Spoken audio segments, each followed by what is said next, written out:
Welcome to this video on setting up a private local web search. We will explore how to achieve a private local AI search environment without data ever leaving your network. The key to this setup is keeping everything on your local network, isolated from the cloud by a firewall. This ensures 100% privacy and zero data leaks, as queries never leave your network.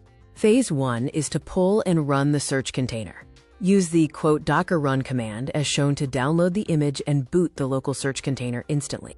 Next, verify the uptime. The container should be running locally on port 8080 with an active status. This confirms the search engine is operational. Phase 2. Initiate the AI gateway. Run configure, set the environment to local, enable web search with yes, and select search engine as the provider. To link the services, export the search environment variable. Use "export search _base _URL equals http://localhost port 8080 so the AI gateway knows where to find the local search container. Phase 3. Locate the settings file. Navigate to /etc//SearXNG/settings.yml. The native format requires JSON output, not HTML scraping, for the AI. Add JSON support within the settings file. Search for HTML and immediately add JSON below it. Remember to save the file before proceeding. Phase 4. Reboot to apply the changes. Restart the search container.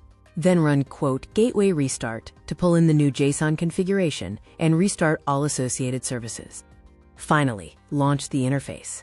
Running dashboard will open the local AI chat interface in your default browser. You can now prompt the AI. Enter your query, such as "fetch the latest real-time news," and ensure the AI is set to use the designated web search tool.